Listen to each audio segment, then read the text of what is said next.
9월 19일 화요일 새벽 예배를 시작합니다. 사도신경을 고백하겠습니다. 전능하사 천지를 만드신 하나님 아버지를 내가 믿사오며 그 외아들 우리 주 예수 그리스도를 믿사오니 이는 성령으로 잉태하사 동정녀 마리에게 나시고 본디오 빌라도에게 고난을 받으사 십자가에 못 박혀 죽으시고 장사한 지 사흘 만에 죽은 자 가운데서 다시 살아나시며 하늘에 오르사 전능하신 하나님 우편에 앉아 계시다가 저리로서 산 자와 죽은 자를 심판하러 오시리라. 성령을 믿사오며 거룩한 공회와 성도가 서로 교통하는 것과 죄를 사하여 주시는 것과 몸이 다시 사는 것과 영원히 사는 것을 믿사옵나이다. 아멘. 성경 말씀 누가복음 9장 57절부터 62절입니다. 57절부터 62절. 제가 읽겠습니다. 길 가실 때에 어떤 사람이 여짜오되 어디로 가시는지 나는 따르리이다. 예수께서 이르시되 여우도 굴이 있고 공중의 새도 집이 있으되 인자는 머리 둘 곳이 없도다 하시고 또 다른 사람에게 나를 따르라 하시니 그가 이르되 나로 먼저 가서 내 아버지를 장사하게 허락하옵소서. 이르시되 죽은 자들로 자기의 죽은 자들을 장사하게 하고 너는 가서 하나님의 나라를 전파하게 하시고 또 다른 사람이 이르되 주여 내가 주를 따르겠나이다마는 나로 먼저 내 가족을 작별하게 허락하소서. 예수께서 이르시되 손에 쟁기를 잡고 뒤를 돌아보는 자는 하나님의 나라에 합당하지 아니하리라 하시니라. 아멘.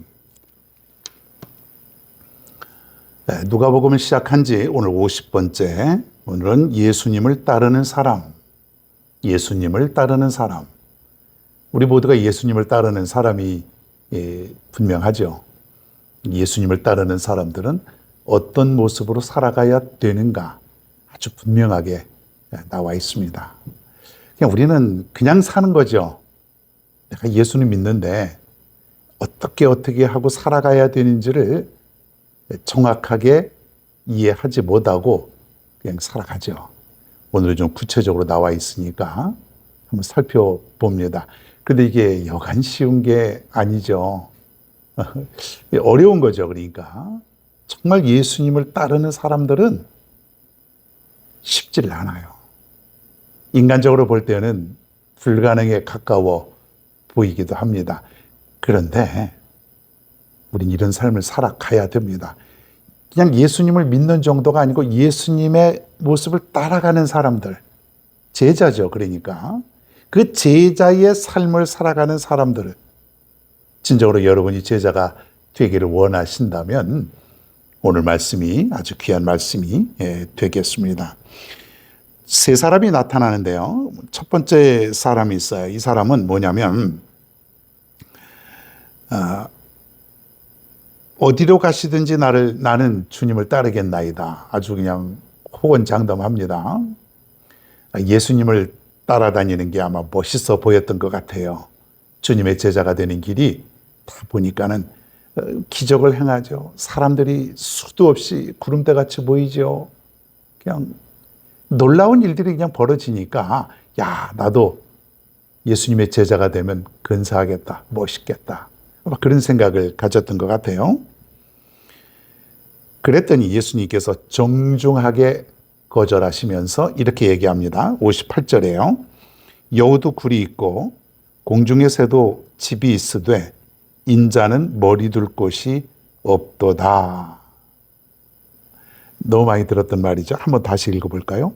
여우도 굴이 있고 공중의 새도 집이 있으되 인자는, 즉 예수님은 머리 둘 곳이 없도다. 네가 어디든지 나를 따르겠다고 했지만은 나는 이런 사람이다. 여우도 굴이 있고 공중의 새도 깃들 집이 있는데 나는 머리 둘 곳조차 없는 그런 사람이다. 가난한 사람이다.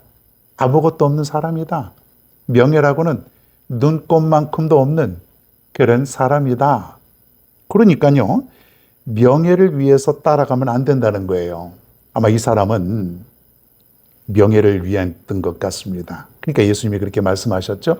아, 멋있게 보인다. 사람들이 우러러보고 사람들이 칭송하고 그러니까 뭔가 그럴듯해 보이지 않습니까? 그렇기 때문에 예수님을 따라가겠다고 그런 사람에게 나는 이런 사람이야. 아무것도 없어. 가난하기도 하고 그리고 명예도 없고 나를 따르면 이런 일이 분명히 있는데 그래도 네가 나를 따를 수 있겠느냐? 그런 얘기예요. 우리가 예수님을 따라가는 것은 바로 예수님의 이런 모습을 우리가 보아야 된다는 것이죠. 예수 믿는 게 명예가 있어 보이고 큰 교회 목사님 또 장로님 이렇게 보면은 각종 어떤 그 타이틀도 많아요. 무슨 이사장, 회장 이런 것들도 많고 그러다 보니까 얼마나 다들 막 추대하고 칭송하고 떠받들어주고 따르고 그러니까 명예죠 일종의. 누군가는 분명히 해야 되겠지만은 명예심을 가지고 따를 수는 없다 이거예요. 여러분 예수를 따라가는 길은 명예의 길이 아님을 여러분 믿으셔야 돼요. 십자가의 길, 고난의 길, 외로운 길이에요. 누가 알아주지 않는 길. 그 길을 그냥 묵묵히 가는 것이에요. 자, 두 번째 사람이 있습니다. 59절에 보니까 나로 먼저 가서 내 아버지를 장사하게 허락하옵소서. 아버지가 돌아가셨나 봐요. 그러니까는 내가 먼저 가서 장사하고 난 다음에 주님을 따르겠습니까? 따르겠습니다. 그래도 괜찮겠습니까? 뭐 이런 얘기죠. 이 말을 우리가 잘 이해를 해야 되고요. 굉장히 그 난해한 해석 중에 하나입니다. 이것을 잘못 해석하게 되면은 그럼 아버지 장례도 하지 말고 예수님을 따라가야 되느냐 그런 얘기가 아니에요. 속 깊은 뜻이 있습니다. 유대인들은 우리나라처럼 장례 또 이런 것이 가정적으로 종교적으로 사회적으로 굉장히 중요하게 여기는데 이 말의 뜻은 결론적으로 뭐냐면 하나님의 일을 하는 데 있어서는 뼈를 깎는 아픔을 동반하게 된다는 거예요. 예? 때로는 가족마저도 우리가 뒤로 한 채 예수님을 따르는 것, 주님의 일을 하는 것, 이것을 너희가 각오할 수 있겠느냐?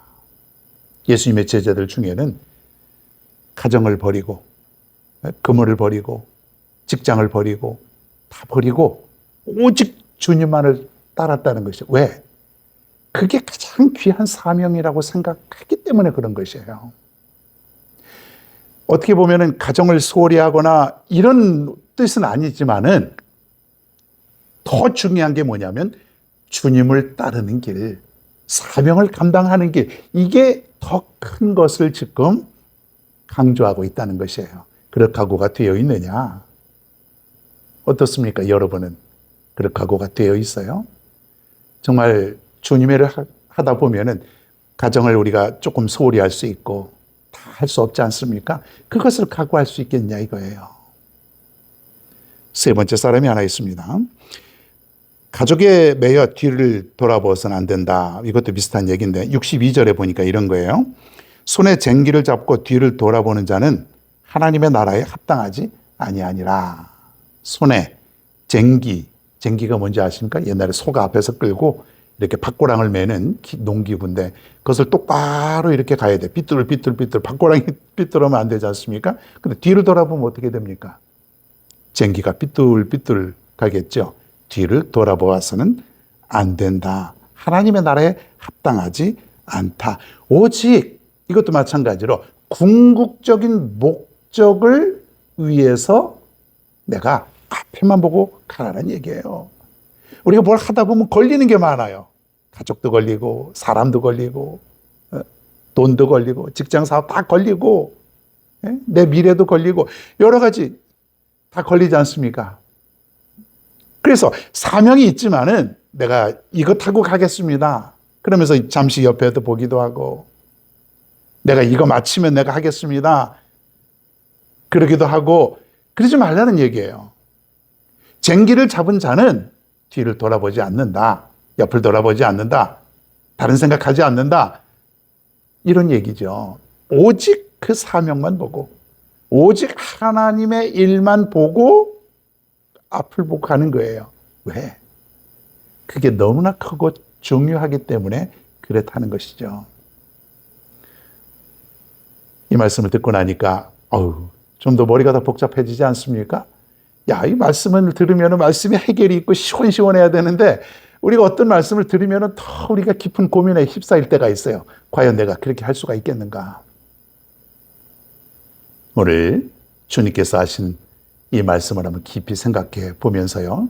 정말 예수님을 따르는 사람들, 정말 주님의 제자들이 갈 길이 어떤 길인가? 다시 한번 우리에게 깨우쳐 주시는 말씀입니다. 나는 과연 제자의 삶을 살아가고 있는가? 진정 주님의 길을 가고 있는가? 오늘 한번 깨달으시면서 그래도 우리는 제자의 삶을 살아가야 됩니다. 세상 그 어떤 중요한 일이 있지만 더 중요한 일은 바로 주님을 따라가는 길, 제자의 삶이라고 하는 것. 여러분 기억하시고 오늘의 삶도 여러분 나는 제자다. 나는 주님의 제자다. 주님을 따라가는 그런 삶을 나는 살아가는 그런 사람이다. 이런 사명을 가지고 오늘도 살아갈 수 있는 여러분 모두가 되기를 바랍니다. 내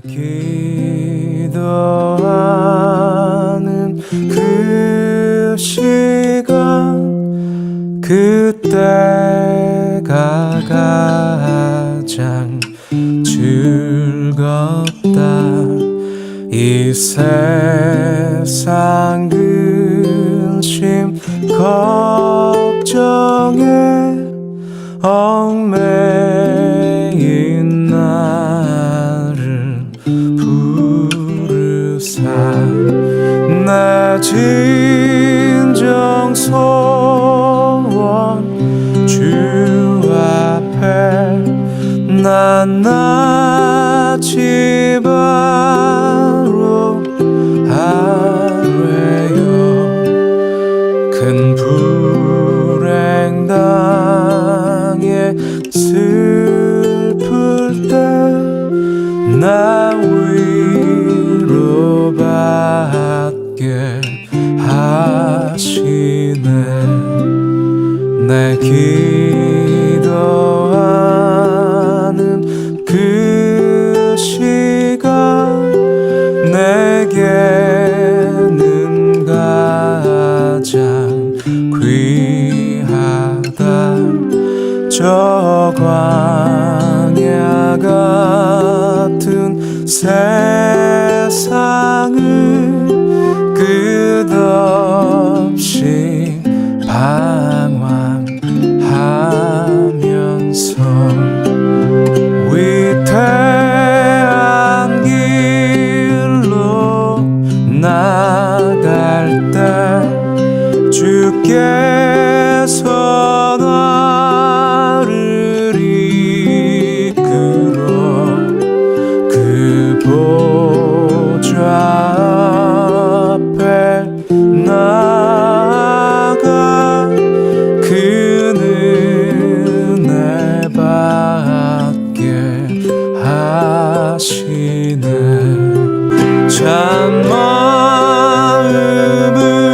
마음으로 뉘우쳐 다 숨김 없이 아뢰면